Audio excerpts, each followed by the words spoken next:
Thank you for taking time out of your schedules to join us for what we hope will be a very enriching presentation for you. The Mesulam Center for Cognitive Neurology and Alzheimer's Disease here at Northwestern University is a world-renowned research and care center right here in Chicago. We're offering this program today on brain health in partnership with the South Loop Village. Community outreach and education is very important to us, and we're very excited to have you join us in this virtual format. I am now going to turn it over to Janie, who will say a few words before Dr. Treasure starts her presentation. I will see you again after to talk about research and give some closing remarks. Thank you.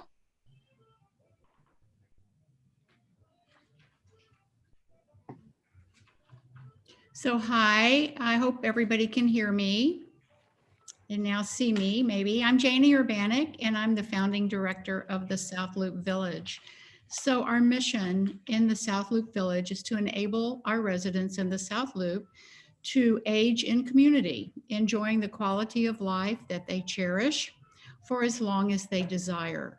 And in order to deliver on this very important mission, we consider brain health to be of primary interest, consideration, and importance to the South Loop Village and our members.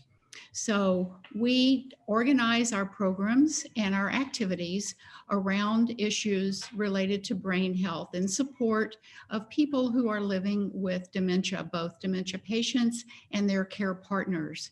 So this is why we were so very honored to be partnering today with the Mesulam Center of Cognitive Neurology and Alzheimer's Disease. And I want to thank Northwestern for inviting us to participate today with the Mesulam Center. And I want to thank again everyone for coming. So I'm going to turn it back over to Brittany, and please enjoy this very important message information that you'll be receiving today. Thank you. Okay, thank you. And so now I'm going to have Dr. Treasure come on, and she is going to start her presentation on brain health. Thank you, Brittany. Hi, everyone. Thank you for joining us. My name is Dr. Treasure Williams, and I am a neurogenic speech language pathologist, and I'm so excited to be here with you today. First, I'd like to extend my deepest thanks to the Mesulam Center as well as South Loop Village for having me. And I'd like to start off by giving you a little bit of background about myself and to also get to know you a little bit more. I really like for my discussions and these presentations to be as interactive as possible. And so I have recruited Lisa from the Mesulam Center to help and assist with making sure that you can address any of your questions to me and that we can have a valuable discussion. I am going to make sure that I save the last 5 or so minutes so I can make sure that any questions that you may have for me, we can go over. But I want to bring your attention to a couple of things that we'll be looking at during this presentation. If you look to your right of your screen, you'll see the chat. So I have my chat up. If at any point you have any questions, throw them in the chat and I'll make sure to be checking that periodically. There is also on Zoom a feature that allows you to answer questions as yes, no, or to ask to go slower. So if anytime you find that some information is coming through a little bit too fast for you to process, please feel free to hit that button. Lisa will flag me or I will see it. And then the thing I'm most excited about is our poll feature.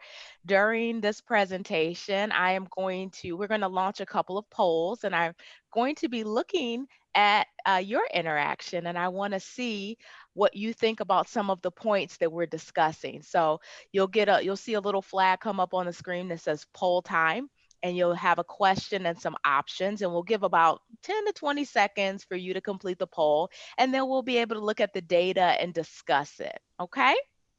All right, and so let's see, does everybody understand me? If you understand me, hit yes in the chat. And that's how I know that this is yes, thank you. I see 3 yeses. Out of 35 people. Let's see. Any more yeses? Yes, yes, yes. Oh, love it. Hi, Michaela. Hi, Hannah. Hi, Emily. Hi, Marissa. Hi, Erin. Hi, Maureen. Wonderful. Good. Hi, Alexis. Hi, Horace. Hi, Michaela. Wonderful. Good. I love the interaction. I'm so excited to be here with you today. So I'm going to go ahead and share my screen with you.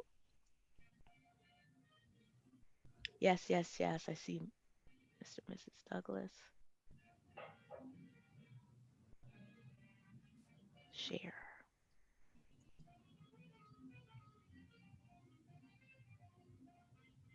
And I see we have some people admitting that are popping up on my screen. So,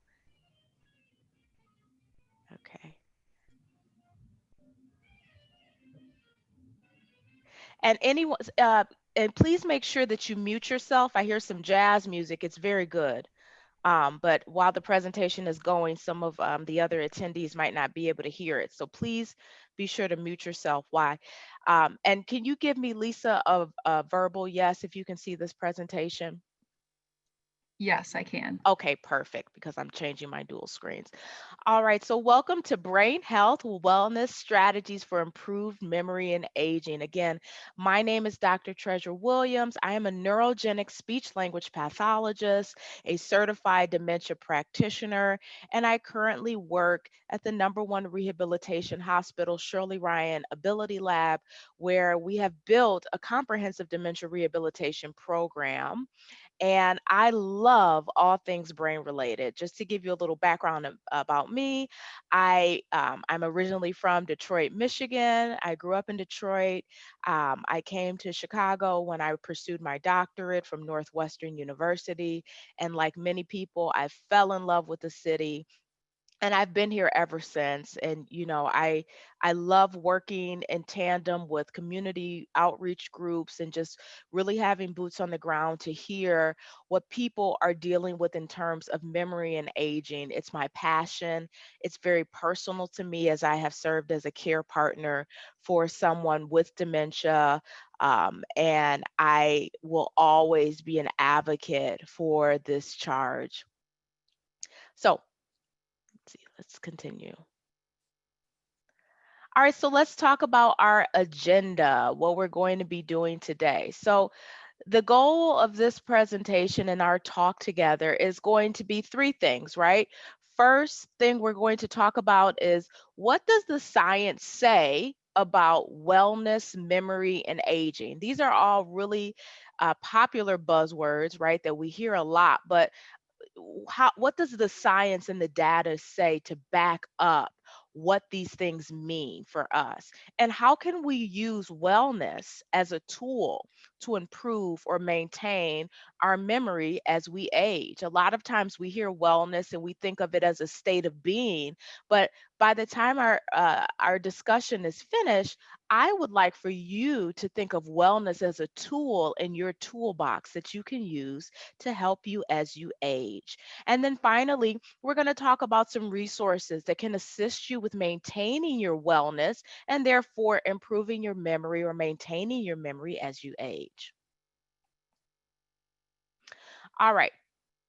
So I like to think of aging and brain wellness and in about 5 different pillars. And you see, this is cyclical, right? Because no one thing outweighs the other. They all have to work in tandem together in order for you to have maximum memory function. Okay. And those things are, I'm sure none of these things are foreign to anyone, right? We have stress, we have sleep, we have nutrition, physical activity, and mental activity. So these are the core pillars of wellness in terms of brain and aging. These are the things that when I meet with patients and they complain about the memory decline, or they want to say, what can I be doing to make sure that as I age, my memory doesn't get worse, or that I keep a good memory? The first thing I want to examine are these 5 things. And I'm just going to check the chat. I check the chat periodically just to make sure that everyone's with me. I see I have some new people. Okay. So let's talk about stress first.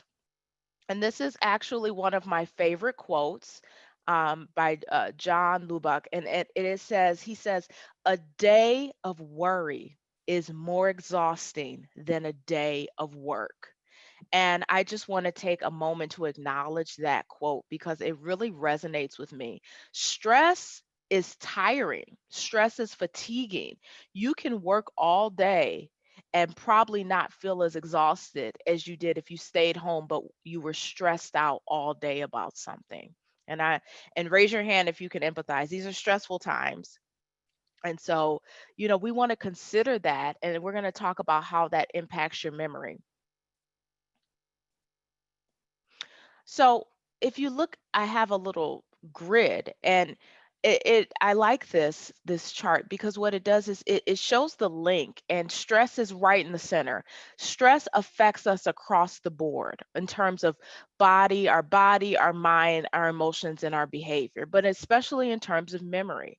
We know that cortisol is a hormone that is secreted when we are in moments of stress, and that can damage the hippocampus over time. Now, the hippocampus is a portion of the brain that facilitates very important functions. We need our hippocampus to help us pay attention, and we need our hippocampus to help us encode information or store information.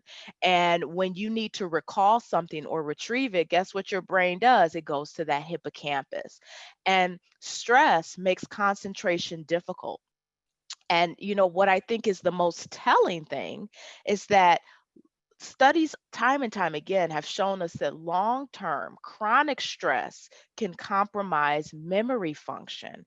As a matter of fact, there is a study, and it dates all the way back into 1999 that was published in the Journal of Neuroscience. And this study was specifically on women, and I'm speaking to women because, a lot of times our studies show that women, internalize stress a lot more than men.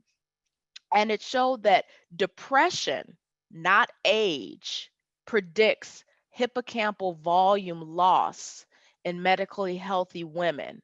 Okay. And so, what that study said was that, we look at the volume or the size of the hippocampus on brain scans to determine how the brain is either doing, is it doing well, or are we developing any type of dementia or any type of brain pathology? And this study back in 1999 showed that we can predict the volume loss in your brain, not depending on your age, but depending on the amount of depression and stress you are under. And so I think that's very powerful because a lot of times people say, well, it's probably because I'm old, I can't remember anything, or it's probably just because it's just aging. But stress plays a really big factor in our ability to manage our memory and our ability to maintain a healthy brain. And I'm just checking the chat. And Lisa, if you, sometimes I can't see the chat. If you see any question pop up in the chat when I say let's check the chat, please feel free to grab my attention to it. All right, it's poll time. You're going to see a poll come on your screen. Lisa's going to launch our first poll on sleep.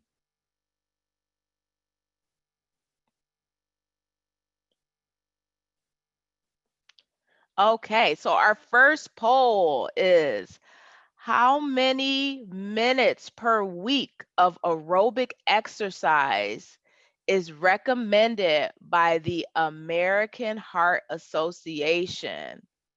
And I want to see, so we're gonna give the poll 45 seconds or maybe 1 minute. I want everyone to answer these. The second question is, research has shown that a diet rich in these can positively impact brain function as we age. I want you to answer that. And then, how many hours of sleep per night do researchers at the Mayo Clinic recommend for adults? So we're going to do like 1.5 minutes for the poll. And then we'll look at the answers. I'll have Lisa pop up the answers.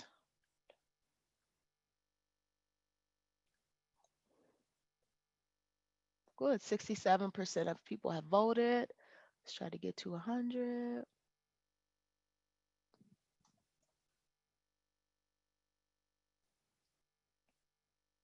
76. Good, good, good.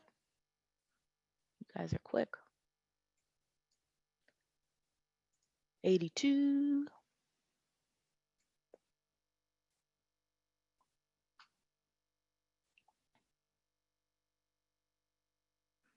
Okay, checking the chat. Good, good, good. I don't see anybody giving me any messages in the chat. 88.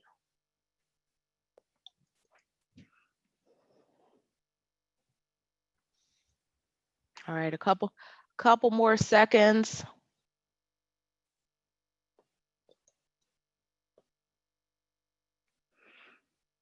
30 out of 30. I think the last 4 may be Darby and myself and Lisa and Brittany. So, all right, so let's go ahead and end the poll. And we'll bring back up the data. So don't click share results yet. Okay. Okay. All right, so we'll share the results. Share the results. Okay. In a minute. Yeah, we'll share the results in a minute. All right, so let's talk about sleep. So one of the most common and pronounced sleep changes that come with aging is waking up more frequently, right? Sometimes it's due to physical discomfort. Sometimes it's due to having to use the bathroom frequently during the night because of different medications or reposition or things like that. But sleep is really critical. It's necessary for memory consolidation, okay? A lack of sleep can compromise your ability to focus during the day. Now, go ahead and relaunch those poll results for me, Lisa. Let's look at what you guys said about sleep. Share the results? Yep, share the results. Let's look at the question about sleep. Let's scroll it down. So looks like, oh, I couldn't trick you guys. So I did ask, how many hours of sleep per night do researchers at the Mayo Clinic recommend for adults? Nobody fell into my trap. Everybody agrees that we need between 7 and 9 hours of sleep. And now I want to look at the chat though, because what I'd like to know is how many people get 7 to 9 hours of sleep. Raise your hand and say yes if you feel like you get 7 to 9 hours of sleep. Let's see. I'm looking to the chat. Who thinks they get 7? Okay, Sheila says yes. Lauren says yes. Libby says yes. Libby says no. Horace says yes. Hannah says sadly no. Yeah, and so yeah, Brittany says no. Willa says no. Aaron says sometimes. Yeah, a lot of people, it's sometimes. It varies from night to night, right? It depends on how we're feeling that day. Wanda says no. So consistent sleep. I use this analogy. I like to say your brain is like a computer, right? And when you sleep, that's when your computer shuts down and does, oh, Carol says no, Barbara says no. That's when your computer shuts down to do all of its updates, right? That's when your brain sifts through everything and, flushes out the neurotoxins and really gets you together. So imagine if you left your computer running for weeks or for months. What ends up happening over time, that you start freezing up, right? Your computer begins to freeze. You notice that the computer begins to run slower. A lot of my patients describe to me a sensation of mental fog that they feel, fogginess, not able to really tune in, and just having a difficult time focusing. And so it's really important that we invest in good sleep health, in good sleep health. So we want to make sure that if you don't feel that you're getting consistent, good, restful sleep, right? Because there's the volume of sleep, there's the 7 to 9 hours, but then there's also sleep quality. So sometimes people say, yeah, I sleep 7 to 9 hours, but I never really feel rested. I always kind of feel like, I'm still tired. You really want to speak with your doctor because there are a plethora of diagnoses like obstructive sleep apnea or other things that can be the culprit to disrupting the sleep. Okay. Let's go to the next one. All right. We're going to look at the results of our next poll, which was all about nutrition. Lisa, pull that poll up and let's see what everyone said about nutrition. See if I was able to trick anyone. Here, I'll let someone in. Lisa? Can you see Sure. it should be sharing the poll results. Can you see them? I can't see them. Polls. Let's see if I can do it. Oh, okay. Yes, I do see them. All right. So my question was that research has shown that a diet rich in these can positively impact brain function as we age. Oh, I did get somebody. It's a good. Sugar and rice. Nobody fell for that one, only in our dreams, right? Omega-3 fatty acid, 97% of you answered that one. And low carbs, right? Which is the very trendy answer, which a lot of people ask me about. And so our body and mind and social well-being are all connected to our nutrition. Research has shown time and time again that a diet rich in antioxidants and omega-3 fatty acids, so antioxidants come from your berries and your vegetables. Omega-3 fatty acids come from sources of wild caught salmon and walnuts, and those things can enhance brain function. Another thing I want to bring your attention to is smoking and alcohol consumption, right?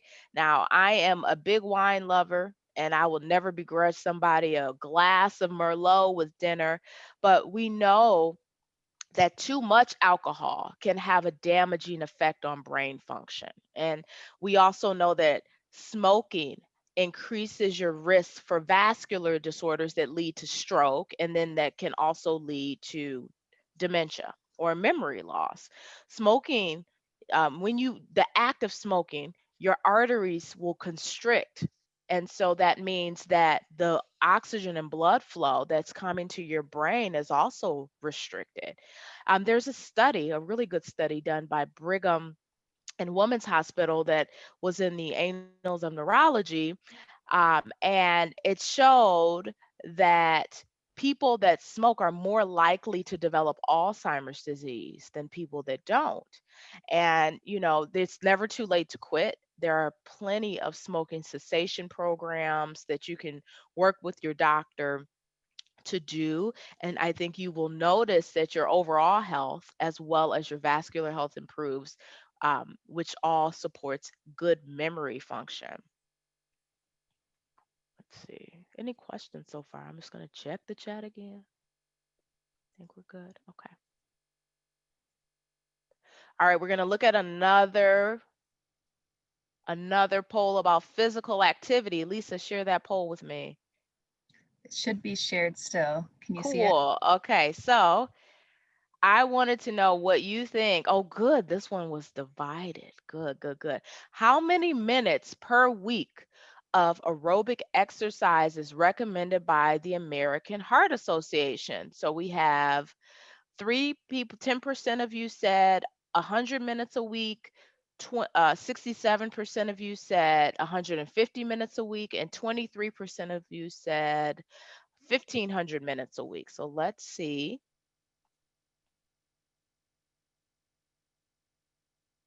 The answer is. So, yes, the American Heart Association, those of you, the majority of you were correct. 150 minutes a week of cardiovascular exercise, okay, is recommended. And this is moderate intensity, meaning your heart rate is going. Your heart rate is really going when you do this. Whoever said 1,500 minutes a week, you must be a bodybuilder. Who said that? That is awesome. 1,500 minutes a week. That means you are probably running a marathon every week. I aspire to be like you. Or 75 minutes per week of vigorous aerobic exercise. So then we talk about the difference between moderate intensity and vigorous. So my father was always really fit growing up. He used to run 3 miles a day when I was growing up. And so that's considered vigorous. So he wouldn't have to do that for 150 minutes a week, right? He would go for these 3 mile runs and then come back. He probably ran even more than that. And so that's considered vigorous. Now, something that's moderate intensity would be going outside for a brisk walk, right? 150 minutes a day. I know I have an aunt who is in Florida now, and every morning when I call her, she's going on her walk. And that's considered moderate intensity. So that's what, if you do that, that's 30 minutes a day, 5 days a week. So exercising 3 or more times a week has been linked to a lower risk of dementia in studies. And when we lock in the aerobic exercise, adding in a moderate to high intensity muscle strengthening activity 2 days a week is considered best practice. So you see my picture, this guy is walking and he has some little weights, doing any type of strength training is optimal for your mental health function. And the reason, oh, we have somebody coming in. Ah, and I have a couple questions. Oh, okay, good. I'm gonna answer these at the end. Very, very good. Very good. Okay, I have some questions about smoking that I'll make sure that I'll answer at the end. So the reason that physical activity is so imperative to brain health, did anybody play sports as a kid? Was anybody in athletics? Tell me yes or no in the chat. Yes, yes, yes, yes.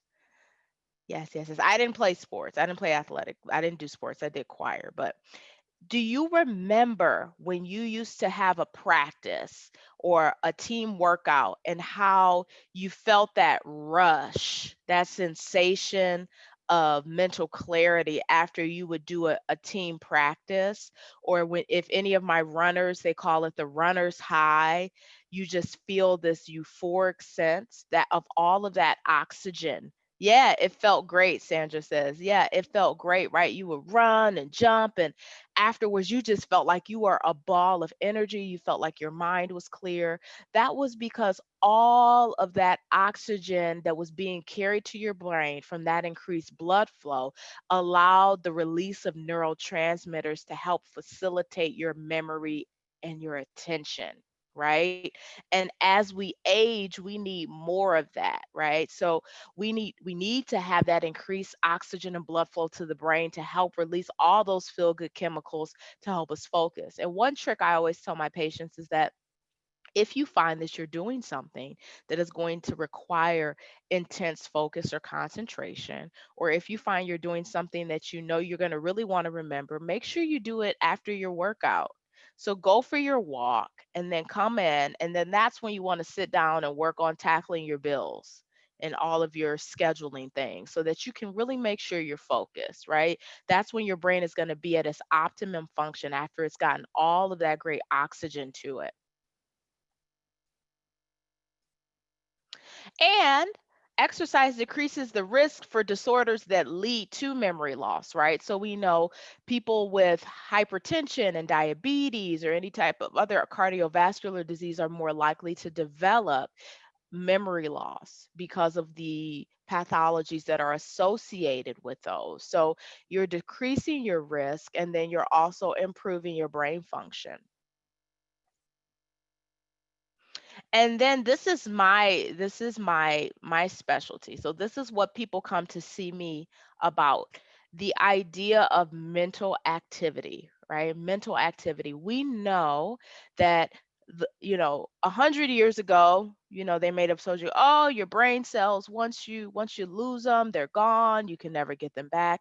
But over the years, research has showed us that this term called neuroplasticity. And what does that mean? Neural means a brain, and plasticity means change. Our brains are able to change, but they don't just change on their own, right? I wish my brain could just go and do my workouts for me like this brain in this picture can do it, but unfortunately it can't. So there are some rules to neuroplasticity, right? It has to be salient, meaning it has to be meaningful to you. it has to be that the task that you're doing to help your brain change and to improve your memory has to be done frequently, right? Just like a workout. If you go work out one time a month or one time a week, you're not going to get that six pack, right?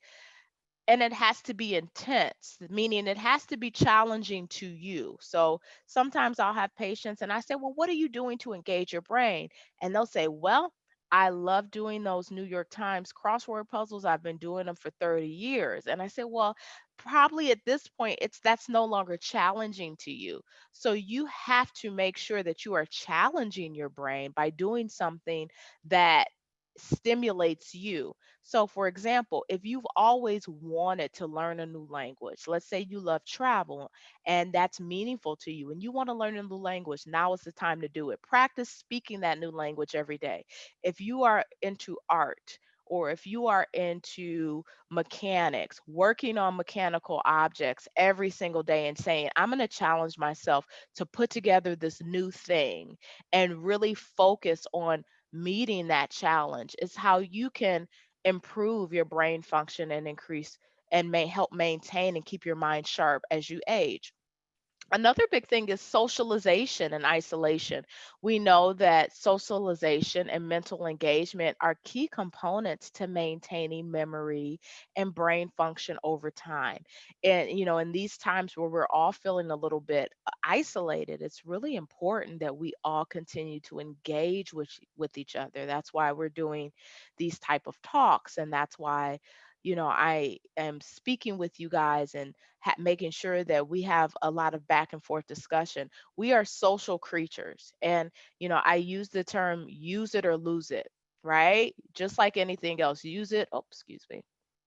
Let me go back. Use it or lose it, right? So if you want to keep your brain sharp, you have to use your brain, especially coming into retirement years. I think that it's kind of a false um, assumption that when we retire, that's it. We just kind of put our brains on the shelf. We're not working anymore.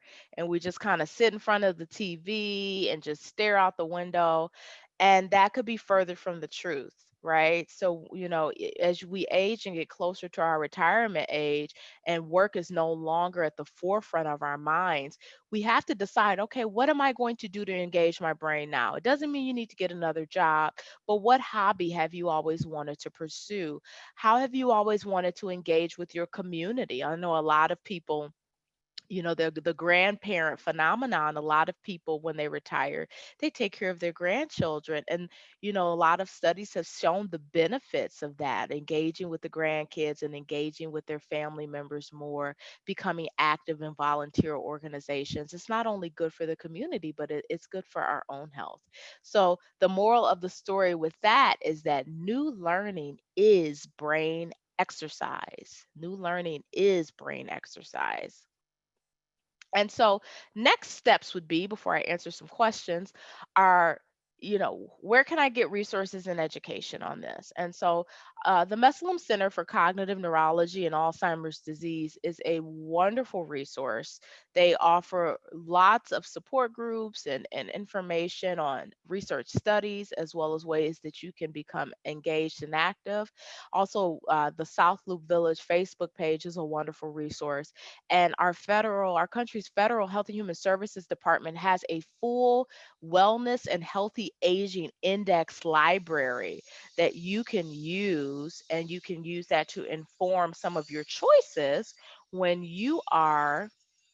as you are trying to figure out what you need. I find that a lot of people, everything on that list might not be something that you're concerned about, but typically when I speak to individuals that are aging, they say, you know what, I really thought about that one. That one, I really got to look at that.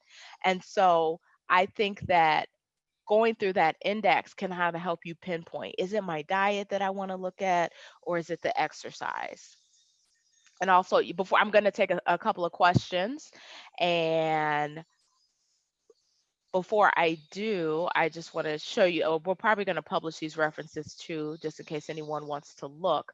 But I'm looking at the chat, or please, anyone, feel free to Is there a hand raise feature, I think? Or you can just speak up and turn on your camera and I'll see you. Um, I'm going to answer the first question. What is one of the first? One of the first questions that was asked of me is the smoking data restricted to cigarettes? Yes, that's the data that I am reporting. I am reporting the data based on cigarette smoke. So that nicotine and cigarette smoke is what I'm reporting on. That was a great question. Any other questions? Looking in the chat, looking in the chat.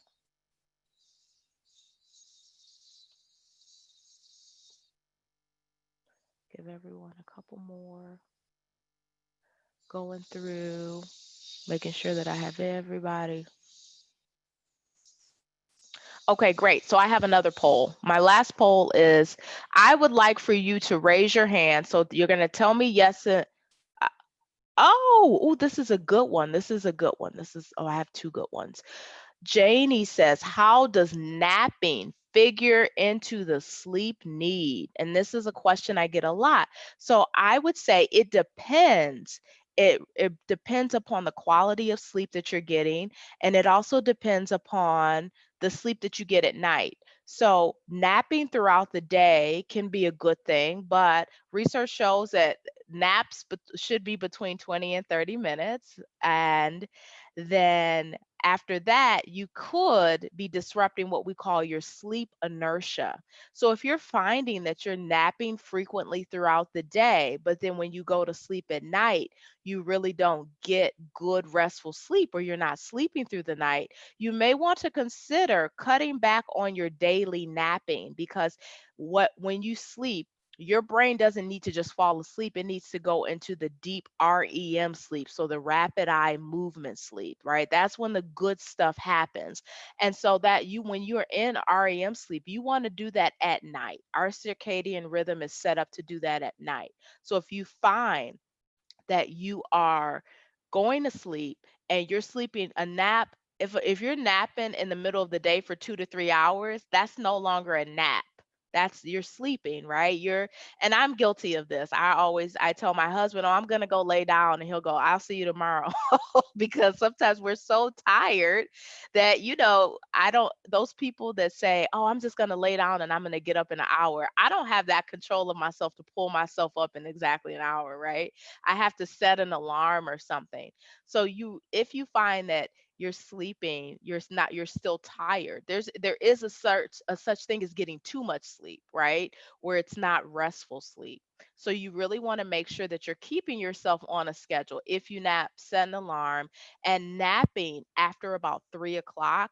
At that point, you're kind of digging into your sleep inertia. So you want to make sure that you really stay up, give yourself a bedtime, and practice what we call good sleep hygiene, which is winding down about an hour before bed. Avoid, if you're having difficulty sleeping, avoiding alcohol and caffeine later in the day, and then making sure that when you go to sleep, we don't have the television in the bedroom, that we turn off anything that has that blue light that research has shown stimulates our brain, and we really make sure we wind down and set ourselves up for good sleep. And Sheila, my favorite question, is a glass of wine daily okay? Yes, it is. And so I say that with some caveats, right? Um, we don't want, not the Boone's Farm wine. That's all sugar, but which I love. So somebody gave me a thumbs up. Thank you. But red wine, right? Actually, in a lot of studies on the Mediterranean diet, a daily glass of red wine is shown to have the antioxidants that actually help. So there's a lot of positive research that points to that. A glass of wine, that's not what we're looking at. We're looking at really copious consumptions of alcohol, right? Hard liquor, drinking, you know, a lot of alcohol, throughout the day, every single day. That's what we're looking at. A glass of wine here or there with dinner, or just having a glass of wine, is not going to have a negative impact. And then Horace says, does the brain need something to do? And I say, yes, the brain does need something to do, but the brain also needs to rest. So the brain needs to be in balance. The brain needs to be in balance. So our brains need to have adequate rest. And then we also need to have adequate engagement. There is a fabulous book out right now that I encourage all of you to read as as we study neuroscience, and especially in the pandemic. I think that a lot of our brain and our mental health has been called to the forefront. It's called Think Like a Monk. And it talks about the difference between a monk mind and a busy mind. I think a lot of times we think that just because our minds are busy, that means they are productive, and that is not the case. Stress and anxiety sometimes come from having an overly busy mind that we cannot shut off, and that can actually prevent productivity. So we want to make sure that we give ourselves time to meditate. So, oh, oh, good, good, good. This is a good one. Sorry, I saw another question coming in. That we give ourselves time to meditate and practice mindfulness just as much as we give ourselves challenges for new learning. That was a great question. And Wanda says, are there studies about sleep issues for shift workers? Yes, there are studies about that. And I can definitely let's see, I know the National Institute for Occupational Safety and Health is a really great resource that they've published some studies in their journals about people, shift workers. So people that like are nurses or federal employees that work I think it's, what is it, first shift? The first shift is what, 7 o'clock at night to 7 a.m. and then it's 7 to 3. So people that work at night and they're going against their circadian rhythm. So naturally our bodies are winding down at night, but these people, because they have to keep our essential things open, they end up staying up all night. There's been a lot of research that shows sometimes over time that can have an impact on our overall health. And so with those individuals, I say focusing on reducing stress and getting on some type of program for staying on a schedule, eating healthy is even more paramount because you're going against your body's natural rhythm. Good questions, everyone. Good, good, good, good, good. Let's see. So I'm just going to check and see if there are not any more questions. I want to make sure I got them all. Got the napping, got the brain, need something to do. Okay. So with that, I'm going to wrap up and I want to thank you for listening so attentively and participating. I believe Brittany is going to come back on and she's going to share some information about the Mesulam Center and opportunities working with them.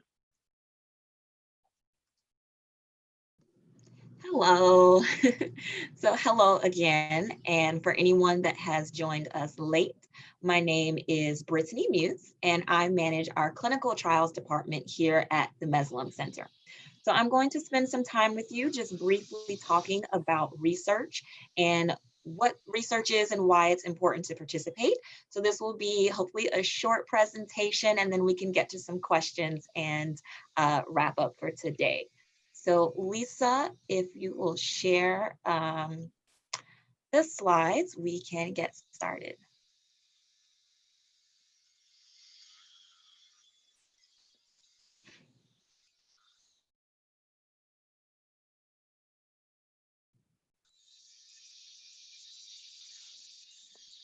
Can everyone see our slides? Yep, I see you. Perfect now. All right. So again, we are just going to talk about what research is and why it's important to participate, and just give you some information about research here at our center. This will be very brief, and then we'll get to the questions. So next slide, please.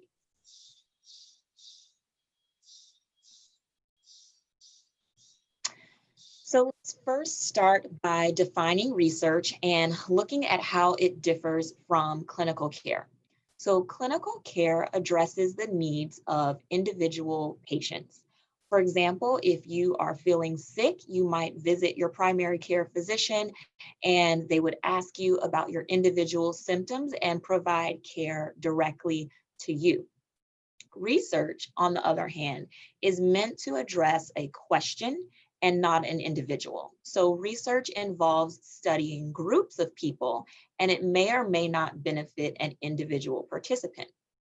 So if we're going back to our example here, if we wanted to know what causes a certain illness, we would do a research study to answer that question.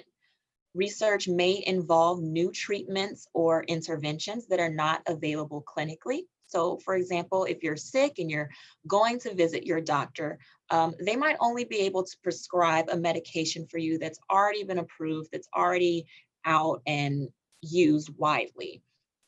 Research, however, might be testing a new medication so that hopefully it can be approved later. If you are participating in that research study, you might be randomly selected to receive a dummy medication or a placebo. And this would be a case where you might not be receiving any individual benefit from your participation, but your participation might help countless people in the future if that medication is approved, or even if we're just able to answer our research question. Next slide. So if you're not receiving any individual benefits, then you might be wondering, well, why is it important to participate in research? So the information that we get from research is how we're able to improve care in the future. The more that we can learn about the risks for or the causes for a disease, the better we're able to treat it. And the only way to get new and better treatments approved is to first test them. Another reason it's important to participate in research is what we call generalizability. So this means being able to apply what we've learned to a large group of people. Everyone is different.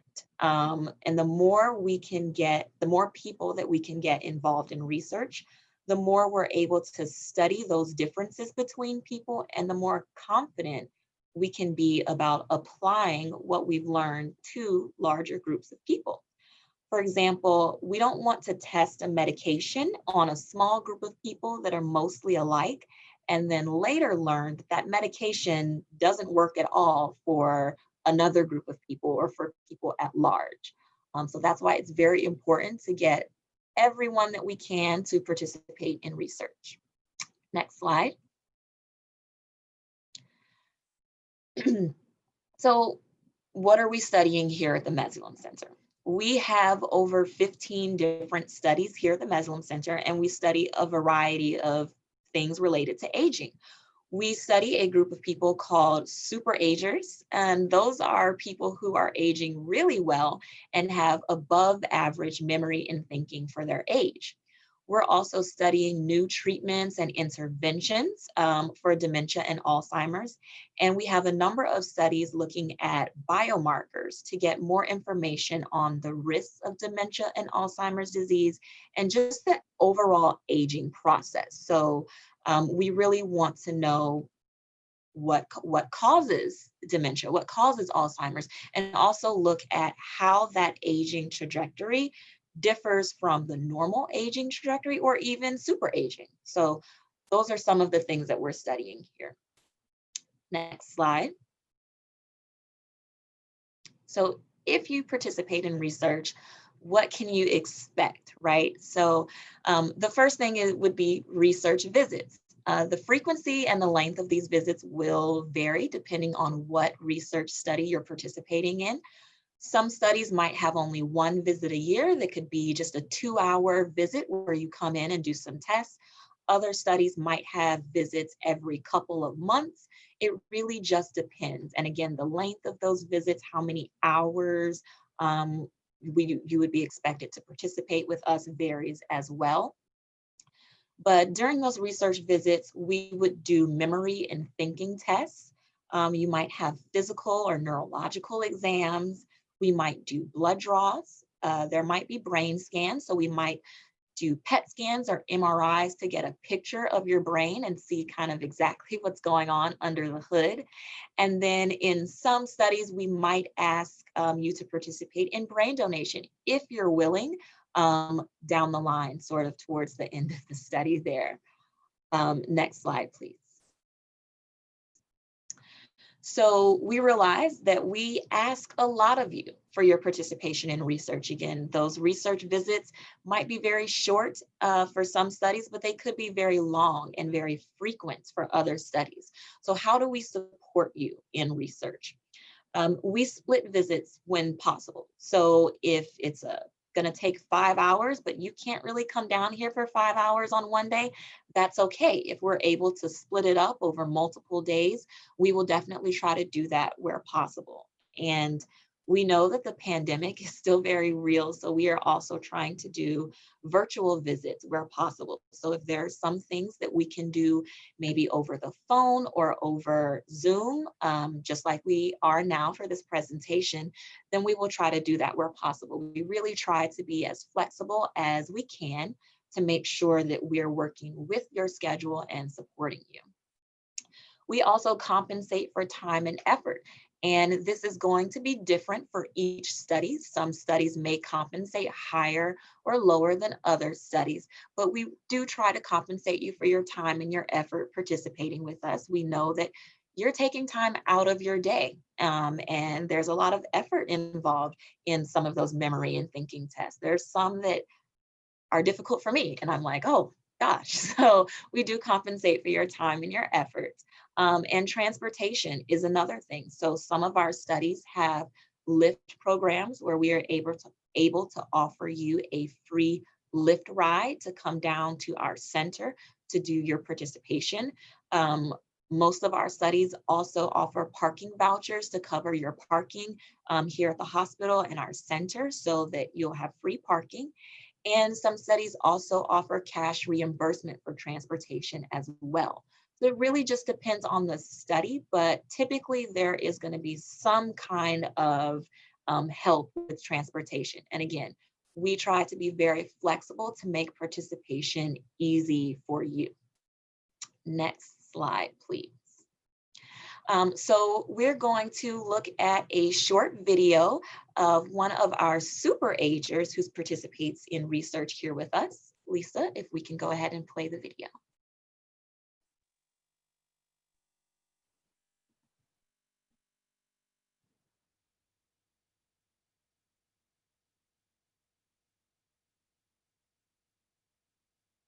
Give me just 1 second.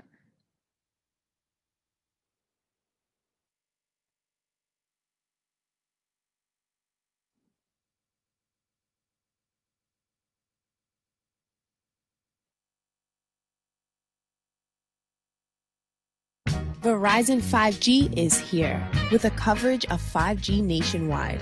And in more cities, the unprecedented performance of ultra-wideband. This is the 5G America's been waiting for, only from Verizon. Now to series Brain Power today. This morning, Maria Shriver takes a look at an extraordinary group of people making a difference in brain research. Good morning, Maria. Good morning, Hoda. Well, every 65 seconds in America, someone new develops Alzheimer's. But in Chicago, there's a rare group of seniors who not only avoid the diseases of old age, they maintain the brain power of someone more than half their age. Now, each of them is giving a gift that could someday unlock the mysteries of growing old. I'm going to make a butterscotch marshmallow cookie. When 104-year-old Edith Renfro Smith bakes cookies, nothing's written down. So where's your recipe? Up here. Mixed in are vivid stories of an amazing life. The first time she heard a radio. It was a very exciting time. Or that time she met Amelia Earhart. You felt like you really knew her. How could she disappear? Born in 1914, the same year World War I broke out, Edith's lived through 18 U.S. presidents and is still sharp as a tack. You've never struggled with your memory? Oh, no. Oh, no. How do you feel at 104? I feel great. Edith is a member of an elite group of seniors called super agers. These are individuals who are over age 80 and have memory performance at least as good as individuals in their 50s and 60s. Question is, how did they do this? It's a mystery Emily Rogowski and researchers at Chicago's Northwestern University are trying to solve by gathering the largest group of super agers in the world. But to be invited in, you can't just be old. You must pass a test with 15 words. And they have to remember at least 9 of them. Out of the 15. Out of the 15. To make it even harder, we even give them a distractor list in between. And then we ask them about that first list again. And some of them can remember all 15. So that's even more impressive. But it's what the super-agers agree to do in the end that's really helping researchers. Each will donate his or her brain. This is one of the really important parts of the study, is that people actually have given that ultimate gift of donating their brain at the time of death. Inside those brains, a treasure trove of new understanding. The red and yellow you see, it represents the thinning in a normal 80-year-old brain. When we look at the superager brains, we see something that's dramatically different. Now there's no red and yellow. Oh. This was pretty shocking. Blue actually means that the superagers had a thicker cortex. This region is important for attention, right? And attention supports memory. Also inside, an abundance of a neuron once thought to be only in the brains of elephants and whales. We were shocked to see the fact that there was this abundance of von Economo neurons. Von Economo neurons. There's actually about 5 times the number of von Economo neurons in the superager brain compared to average agers. But there's something else Edith and other superagers all have in common, and you don't need a microscope to see it. A positive attitude. So no complaining, no worrying. No, you can't complain. She still reads 4 books a week, and the most stress you'll see from her, when she forgets those cookies are in the oven. You had to agree to donate your brain at the end. Oh, yes. Oh, yes. They can't study your brain unless they get it. So unless they have my brain, they can't look at what all those little squiggles they got in it. I think we're going to learn a lot from your brain. I hope so. I hope so. And if it helps somebody, think how much it means to that individual if they get help. What's exciting about this, I think all the people in this are really excited because they feel they're doing a public service of sorts. They're donating their brains, and they have this positive attitude about growing old, about their ability to give this gift to the rest of us so we can learn about how to grow old and be a superager, which is what we all want to be. It's like unlocking the secrets. It may be right there. I think that's what's exciting in all of these studies is people want to know what are the secrets, and we can only learn if people actually participate in these kinds of trials. All right, Maria, thank you so much.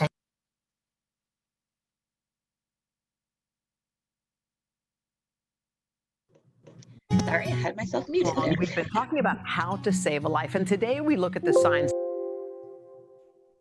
Okay. Sorry, let me just... No problem. Just a moment, and we'll get our slides back up. Are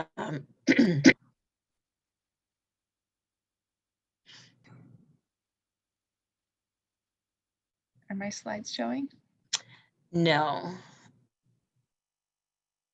Okay, give me 1 second. Sorry about that. No problem at all. We're almost done anyway. It's okay.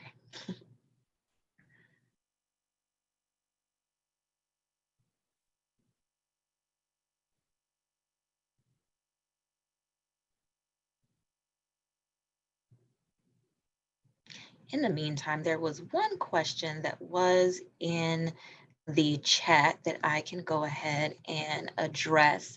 So Wanda asked, are there studies about sleep issues for shift workers?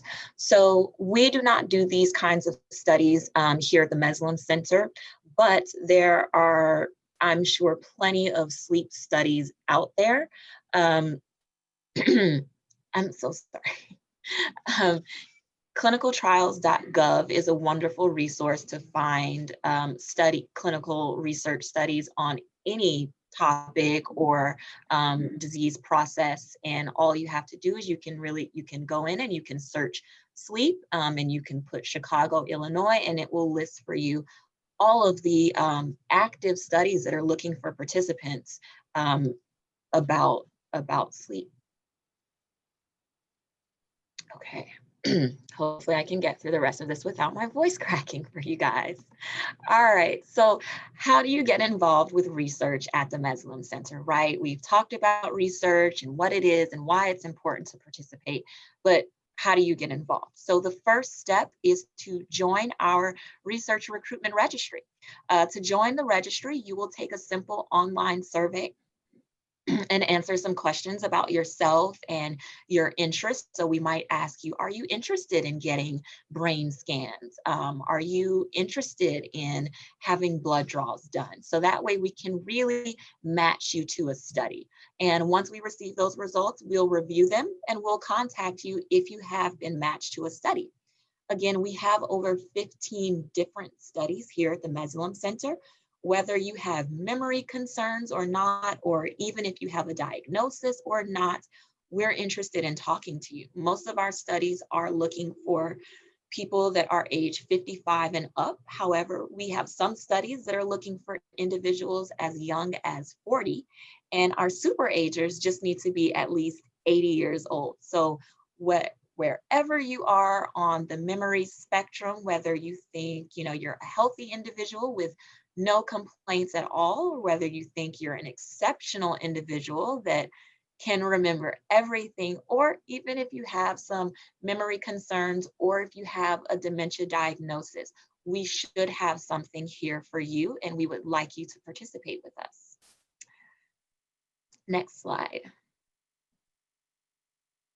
So I will take some questions if there are any, and then after that, we can answer some questions and then we can wrap up. All right, if you have questions, you are welcome to either put them in the chat or you can unmute yourself and ask. We have some comments that Edith is so inspiring. Yes, we love all of our super agers. It's a really wonderful study. They're a great group of people.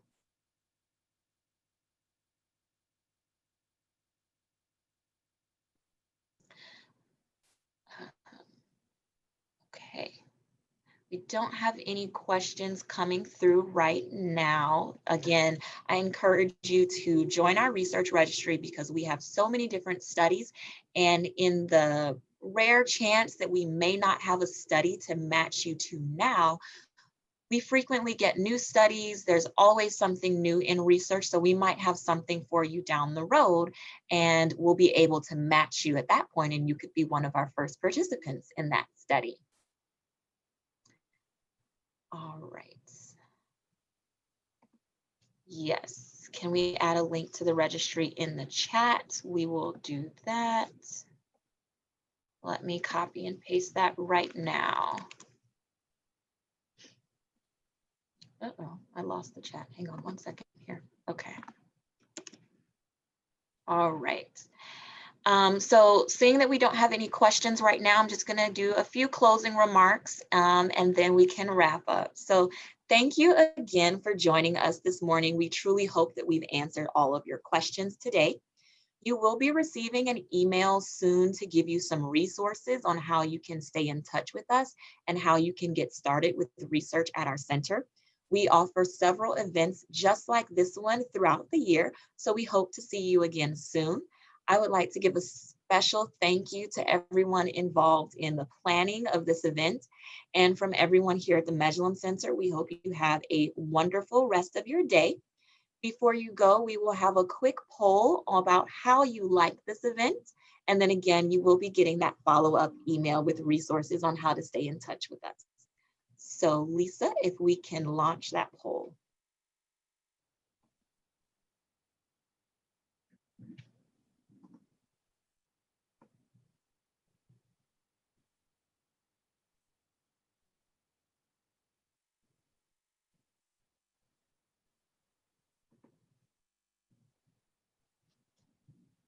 Okay, and if you're still on, feel free to answer these polling questions.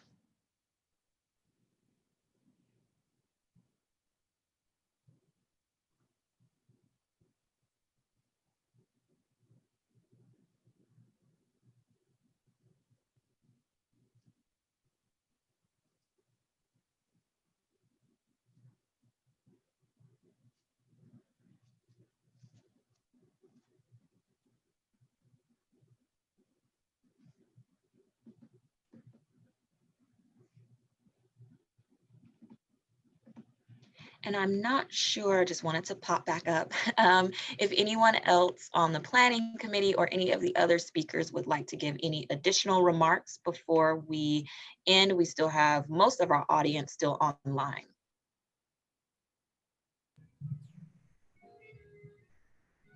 Brittany? Yes. Hi, it's Janie. Yes. The South Loop Village. I would like to mention that we offer a memory cafe. So for anyone who is living with dementia, once a month on the second Thursday, so it will be today from 2 to 3, we have a virtual memory cafe from the South Loop Village. And that cafe is a social gathering for dementia patients and their care partners. So anybody who's interested in participating, please check out our website, which is southloopvillage.org, and you'll find the Zoom link for our memory cafe. Thank you.